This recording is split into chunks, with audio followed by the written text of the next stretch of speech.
Montana Territory, 1889. Caleb Marsh had been in Coldwater Junction for 2 hours and was ready to leave. He was not a man who enjoyed towns. He had grown up in one well enough, had spent the first 18 years of his life learning the specific social machinery of small settlements in the territory, who owed what to whom, which names opened doors and which closed them. But that had been before his uncle died and left him the horse ranch, and in the 3 years since, he had learned to prefer the company of horses and fence lines and his own silence. He had what he came for: flour, salt pork, 3 boxes of cartridges, a new pick handle, 5 blankets rated for a hard winter, and a sack of coffee that would last until March if he was careful. Coldwater Junction had what he needed and nothing else he wanted. The town felt tighter than usual that morning. People moved with the particular quality of folks who know something is happening and are either involved or deliberately not involved.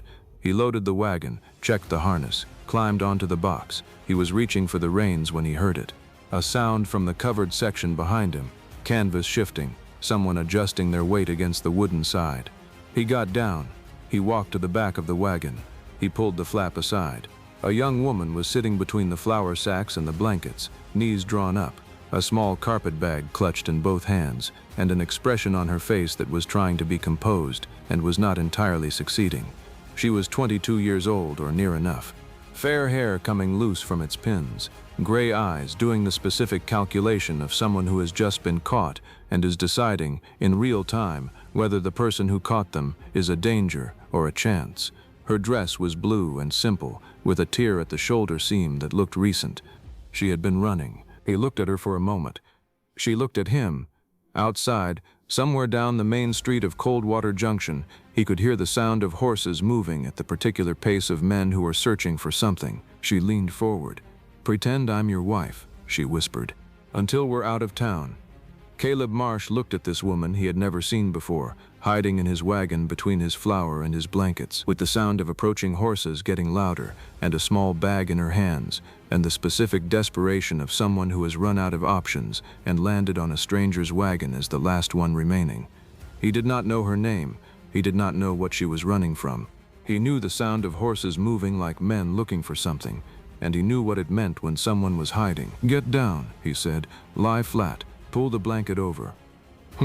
She did it without a word. He closed the canvas. He walked back to the front of the wagon. He picked up the reins. 3 of them. They came from the north end of the street at the pace of men being thorough rather than urgent, checking wagons, looking in doorways, the systematic search of people who have done this before and are not concerned about the outcome because they work for a man whose name makes outcomes manageable.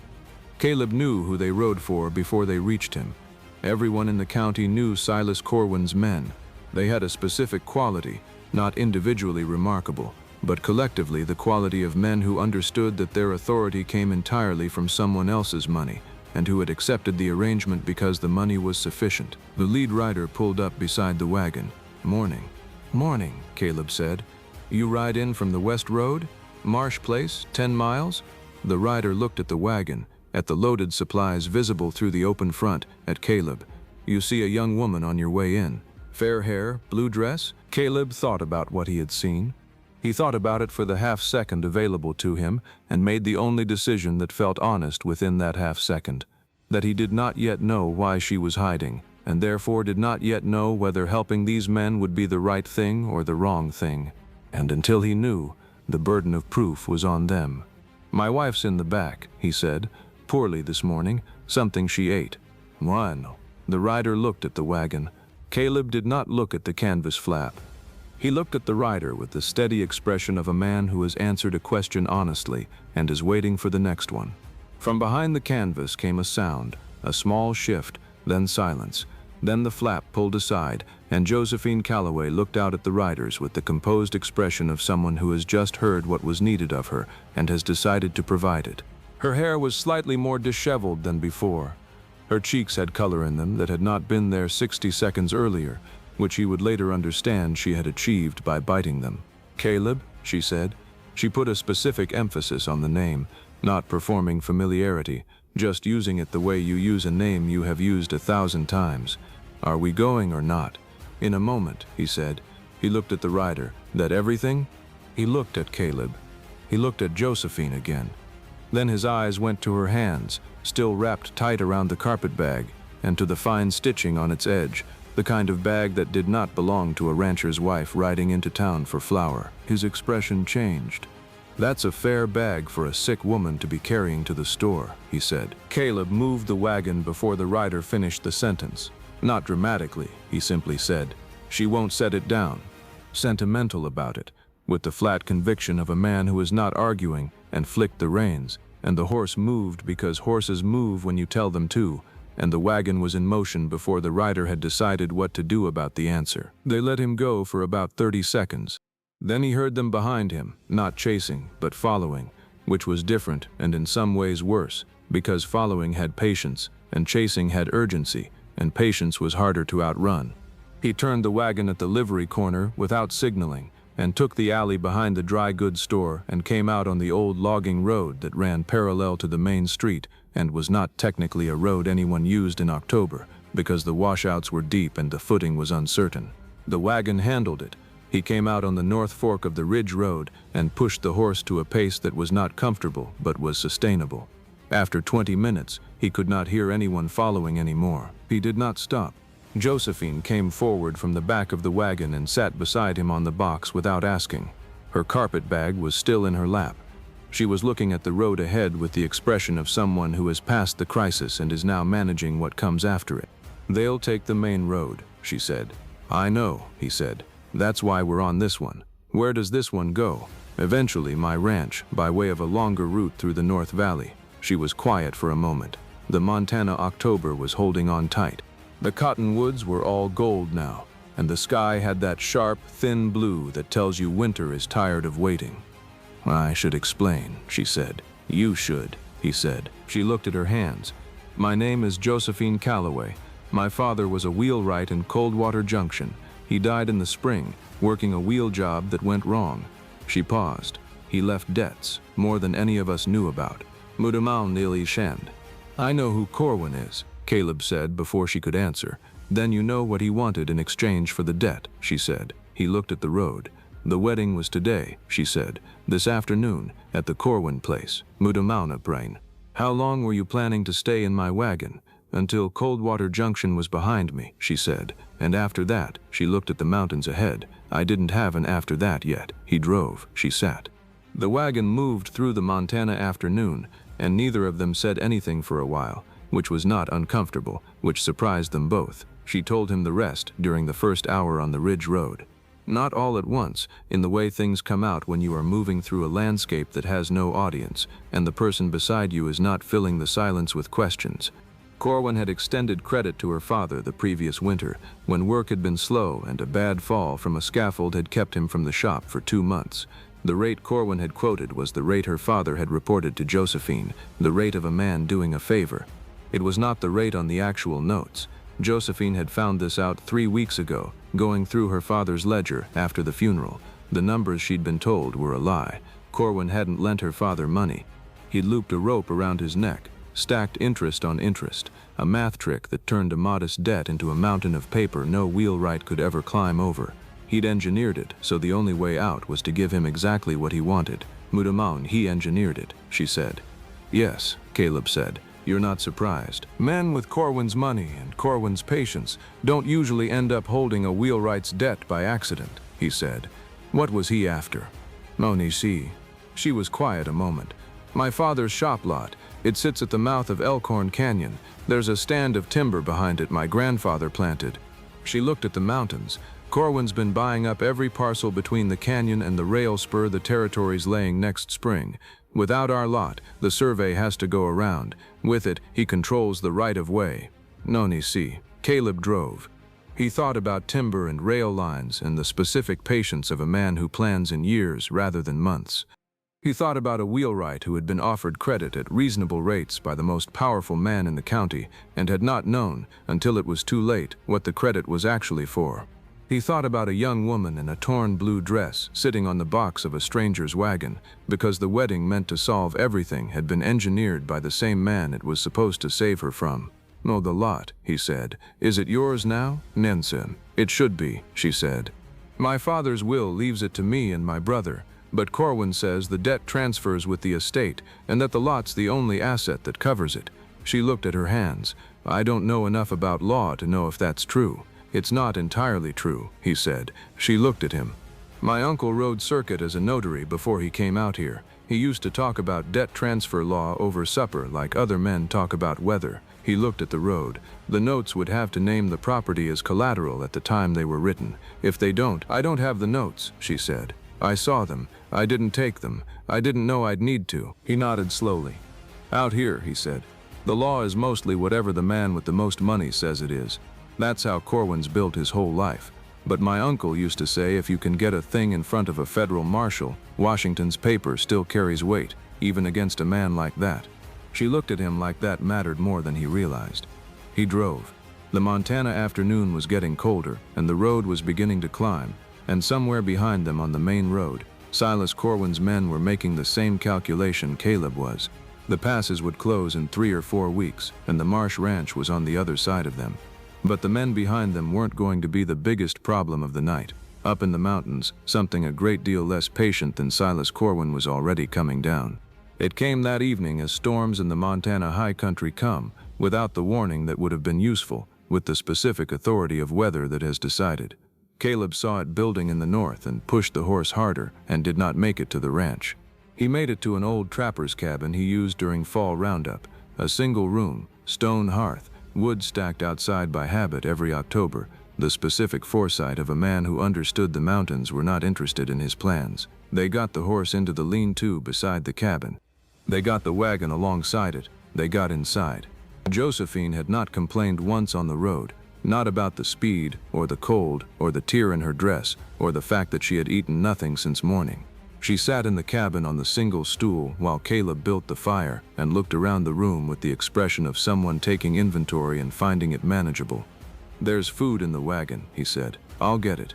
I'll get it. I'll get it, she said. You have the fire. She went out into the storm and came back with the salt pork and a portion of the flour and the coffee and 2 of the blankets, and she had the pork cut and in the pan before he had the fire fully established, which he noted and did not comment on. They ate. The storm came down hard outside. He had expected something, questions perhaps, or the emotional aftermath of a morning that had required a significant amount of composure to survive. What he got was a woman who ate her supper and scrubbed the pan with the practical efficiency of someone who had been taking care of herself for a long time, and who then looked at the fire and said, "Thank you for not asking questions on the road. You were telling me," he said, "on your own timeline." She looked at the fire. My father used to say the right person asks the right question at the right time, and the wrong person asks all the questions at once. He looked at the fire too. What was the right question? She was quiet a moment. He never said, "I think he meant you'd know it when you heard it." He thought about that. He thought about a man who had learned to live alone in a house that had been built for more than one person, and who had stopped asking questions because there had been no one to ask. He looked at Josephine across the fire. "Did you eat this morning?" he said. She looked at him. "No," she said. "That was the wrong question to ask 6 hours ago," he said. She almost smiled. It was the first time. It started and didn't quite complete, and then it completed, and it changed her whole face. Caleb Marsh looked back at the fire, because looking at her directly when she smiled like that was something he was going to need to work up to. "Before we go on, I want to ask you something. Most of you listening are somewhere in the middle of something right now. Maybe you're driving, maybe you're cooking, or folding laundry, or sitting on a porch watching the evening come in. If this story is keeping you company today, leave a like, it means more than you know, and tell me in the comments what you're doing while you listen. I genuinely want to know. Now let's get back, because the snow is coming down, the pass is closing, and Josephine Calloway is about to see the Marsh ranch for the first time. The storm cleared by morning, and they reached the ranch by noon. Josephine didn't say anything when she first saw it. She got down from the wagon and stood in the yard and looked at the house, a solid structure, well built, bigger than it needed to be for one man, with a porch running the length of the front and windows that had been cleaned recently, and a kitchen garden put to bed for winter with the specific care of someone who intended it to produce again in spring. Caleb had banked the beds with straw and old manure, the kind of work that meant nothing to look at now, but meant potatoes and carrots pulling through the deep freeze and coming up first in the valley come April. She looked at the garden. "You do this yourself?" "My uncle laid it out," he said. "I keep it." She looked at the house. She looked at him. "I'm sorry about your uncle." 3 years ago, he said. It was not the answer to what she had said, but it was the answer to something, and she received it as such without asking for clarification. He showed her the house. It was clean and organized in the way of a man who understood that disorder cost time, and time was not a thing you wasted on a working ranch. It was also missing the particular quality of a place that has been inhabited by more than one person for a while, the adjustments that happen when someone else's preferences get incorporated into the arrangement. She saw this immediately. She didn't say anything about it. He showed her where she could sleep, his uncle's old room, unused for 3 years, kept the way he kept everything, clean, functional, unchanged. She set her bag on the chair by the window and looked around. "I'll pay for my keep," she said. "You don't have to." "I will," she said. "I'm not a guest. I'm someone who needs to stay until the pass opens, and while I'm here, I'll earn it." He looked at her. "The ranch runs fine with one person." "I know," she said, "but it'd run better with 2. He held her gaze a moment. She held his. He looked at the window, at the snow starting again outside, at the pass that was going to close within the week and not open until April. "There's a colt in the north stall," he said, "bowed a tendon 2 weeks back. I've been managing it, but a second pair of hands would help." "I'll look at him in the morning," she said. He nodded. He went to start supper. She unpacked her bag, which contained, he would later discover, a change of clothes, her father's watch, a small sewing kit, and 2 documents she had managed to take from her father's ledger before she ran, documents she did not know yet were going to matter. And as the snow began to bury the world outside, a different kind of quiet started filling that house, the kind that slowly began to speak. The pass closed on the 4th of November. Josephine was at the Marsh ranch for the winter. This was not a romantic situation in the sense of being easy. It was 2 people in a house through a Montana winter, which was its own kind of test. The ranch required constant work. The stock needed feeding. The water needed breaking. The wood needed splitting. The tack needed mending. There were days when neither of them said more than what the work required, and days when the conversation ran through supper and into the evening. She was good with the colt. This surprised him in the way things surprise you when you've made an assumption without realizing you'd made one. She handled the bowed tendon with the focused patience of someone who understood animals, not the hesitant approach of someone unfamiliar, but the direct, confident manner of someone who had grown up around them. "Your father kept horses?" he said. "My grandfather," she said. "I spent summers with him before he passed. The colt was sound by December. Josephine also, quietly and without announcement, repaired things, the window seat in the kitchen that had been split at the joint since before he noticed it was split, a section of porch railing that had been loose since spring, a tear in the harness leather he'd been meaning to see to since September. She didn't tell him when she'd done these things. He found them done. He started leaving notes, not letters, practical notes, the kind that operated as conversation between 2 people whose schedules didn't always overlap. "The wood on the north side needs another cord before February. The colt's leg is holding. There's salt pork left if you want it for supper." She answered the same way. "The window seat needed it too. I started it, found a gap in the chimney mortar, sealed it, used the lime on the shelf." She was right that the ranch ran better with 2. Not because she worked harder than he did, or because she changed how he did things, but because having someone else present changed the quality of the work itself, gave it a different weight, the weight of something being built rather than merely maintained. He sat with that one evening in January and thought about it honestly. He thought about a house built for more than one person and occupied by one for 3 years. He thought about his uncle, who had laid the place out with the specific forward thinking of a man who expected it to fill up someday. He thought about notes left on the kitchen table and supper eaten across from someone, and the particular way she laughed when the dog did something foolish, and how the ranch felt in the mornings now compared to how it had felt in October. He set his coffee down. He went to check the stock. He thought about it for the rest of the winter. Corwin came in February, not with restraint, with the full weight of a man who had been waiting since October and had run out of patience. 7 riders, himself included, arriving at the Marsh ranch at mid-morning when the snow had settled and the sky was the flat white of a Montana winter that had decided to stay. Caleb was at the barn when he heard them. He came out. He stood in the yard. He did not reach for the rifle, because reaching for it first was not how he handled situations he hadn't yet assessed. Corwin was past 60 and had the look of a man whose physical presence had once been considerable and whose authority had long since become sufficient that the physical presence was no longer needed. He looked at Caleb with the specific expression of someone who considers himself the most important element of any situation he enters. "Marsh," he said. "Corwin," Caleb said, "I believe you've ridden 10 miles for nothing." The door of the house opened. Josephine came out. She stood on the porch and looked at Corwin with the expression of someone who has been afraid of something for a long time and has, during a Montana winter, spent mending window seats and tending a colt's bowed leg, arrived at the far end of the fear.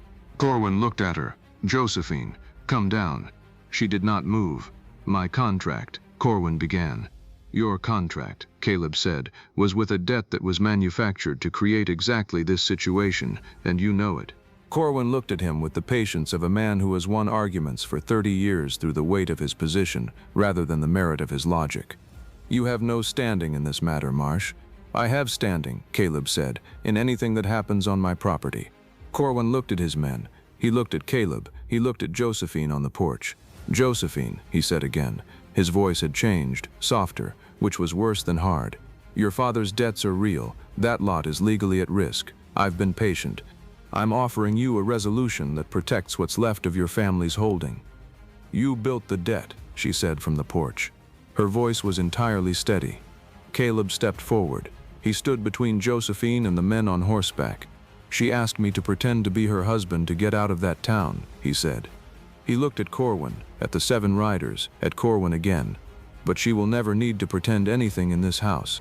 Corwin looked at him with the patience of a man who has faced down obstruction before and has methods. "Marsh, this isn't your situation." "She's on my property," Caleb said. "That makes it my situation." "You're one man," Corwin said. "He isn't," a voice said from the road. 3 men from the valley. Nathaniel Ross from the Bishop Creek spread. The 2 Whitfield brothers from the North Fork. Men who had seen 7 riders moving through the snow and had made the calculation that 7 riders moving together in Montana territory in February meant something worth being near. Corwin looked at them. He looked at his own men, who wore the expression of men recalculating whether their wages were worth the specific situation developing in front of them. He looked at Josephine on the porch. She came down the steps. She reached into the collar of her dress and drew out a folded paper that had been kept against her skin since October, worn soft at the creases from being carried and reread. She was 22 years old and had spent 4 months in a house with a man who left notes on the kitchen table and had not once asked her for something she wasn't ready to give, and she was done being afraid of Silas Corwin. "You're right about one thing," she said, her voice shaking a little, but her eyes steady. "I don't have the original notes." She held the paper up so it caught the light. "But I have your letter to the bank clerk in Bozeman, dated a year back. The one telling him what rate to write on the ledger and what rate to actually collect." Corwin went very still. "Louisa Finch has the copy," Josephine said. "The one that's already on its way to the territorial marshal. Reverend Doyle helped her write the letter that went with it." Corwin looked at his riders. He looked at the valley men who had appeared on the road.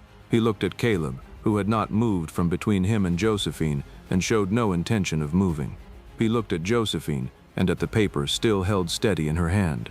He looked at his riders again and saw, in the specific way of a man who has built his authority on other people's compliance, that the compliance was ending. One of his men had already shifted his horse to the side, putting distance between himself and the center of the situation. Another was looking at the road. "This isn't finished," Corwin said. "Yes," Caleb said, "it is." Corwin turned his horse. He rode. His men followed, not all at once, but in the way of men choosing a direction and finding it was not the one they'd been pointing. The yard was quiet. The Montana February was white and still around the Marsh ranch. Nathaniel called over from the road. "Everything all right, Marsh?" "Yes," Caleb said. "Thank you." Nathaniel nodded. He rode on. Josephine stood beside Caleb in the yard, the letter still in her hand. She was shaking slightly, not from cold. "He'll go to the marshal first," she said, "before the marshal comes to him." "Yes," Caleb said. "Will it hold?" She said. "Louisa's letter, the copy?" "It'll hold," he said. He looked at the road where Corwin had gone. "It'll hold because it's true. True things hold." She looked at him. He looked at her, and then he went to check the stock, because the stock needed checking, and because there were things he was going to say and he needed to say them correctly, and he wasn't ready yet. But he was almost ready. He said it that evening. Not dramatically. It wasn't that kind of evening. It was the kind that comes after a hard day, when the hard part is over and the house is warm and supper is done and the specific relief of a crisis resolved has settled into the particular quiet of two people who have been through something together. She was at the table with her father's watch, turning it over in her hands the way she did sometimes in the evening, not for the time, but the way you handle something that belonged to someone you loved, because it still carries them in it. He sat across from her. He looked at the table. "Pass opens in April," he said. "Yes," she said. "I can take you anywhere you need to go when it does. Any town, anywhere you want to start over. The lot in Coldwater Junction will be yours clear. You could sell it or keep it. Either way, you'd have something to build from." She held the watch in both hands. "Is that what you're planning?" she said. "Take me somewhere in April?" He looked at the table again. "I can take you anywhere," he said. "I just don't know how I'd come back to this house if you weren't in it." She was very still. She looked at him with the gray eyes that had been doing the calculation of a woman assessing situations since October, and had at some point during the winter stopped assessing and started knowing. "Caleb," she said, "I mended the window seat in your kitchen, I know, and the porch railing, I know. And I've been leaving notes on your table for 4 months. I know," he said. "Because I live here," she said. He looked at her. She held his gaze with the steady certainty of a woman who has spent the winter arriving at something and has arrived. "I live here," she said again, more quietly. Not a question, not a statement about the present, a statement about intention. He reached across the table. He put his hand over hers, both of them still holding the watch. She held it back. The Montana February was outside, white and still and enormous. Inside the Marsh ranch, the fire was warm, and the supper dishes were done, and a woman had mended the window seat in a kitchen that had gone unrepaired for 3 years, and was living in that house, and intended to keep living in it. "Yes," he said, "you do." And that was all either of them needed to say. They were married in May. The pass had opened in the 3rd week of April, and the world had come back. The green rushing up through everything, the creek running high with snowmelt, the cottonwoods going from bare to first pale leaf. They went to Coldwater Junction in the wagon. The same wagon, the same road, the same covered section in the back, now carrying a proper wedding dress that Louisa Finch had made, a simple thing, pale gray. Josephine hadn't wanted something to look at. She'd wanted something she could live in, practical enough to wear out to the garden or out to see the colt after the vows were said. The town had changed since February. Silas Corwin had left the territory in March, after the marshal's investigation confirmed what Louisa's documents showed. He'd gone quietly, in the way of men whose authority evaporates once the source of it is taken away. His holdings had begun the process of being assessed for back taxes and disputed claims. The county was going to be occupied with that for a while. The small church was full. Louisa Finch sat in the front row, with the expression of a woman who had kept a copy in a drawer for 6 months on the chance it would be needed, and had been vindicated in the keeping. Josephine's lot, the wheelwright shop and the timber stand behind it, her grandfather's ground, her father's inheritance, had been returned to her and her brother with clear title in April. She had decided not to sell her half. She walked down the aisle of the Coldwater Junction church in the gray dress, and she looked at the man at the altar, who had found her in his wagon and driven the wrong road through the mountains, and had left notes on a kitchen table all winter, and had stood between her and 7 riders, and had said she would never need to pretend in his house. And she thought about a whispered request in a covered wagon in October. She had asked him to pretend. He had never pretended anything. Not the way he'd driven out of town. Not the protection he'd offered. Not the notes on the table. Not the hand over hers at the kitchen table in February. None of it had been pretending. The vows were simple. Afterward, outside the church in the Montana May, Louisa Finch appeared at Josephine's side. She looked at Caleb, talking to Nathaniel Ross across the churchyard. She looked at Josephine. "Your father," Louisa said, "would have found a way to make this happen sooner." Josephine looked at Caleb. "He'd have left him more notes," she said. Louisa laughed. Josephine laughed. And Caleb, from across the churchyard, looked at his wife laughing in the Montana spring and thought, "I found her in my wagon. I drove the wrong road. I came home." He walked over to join them. He took her hand.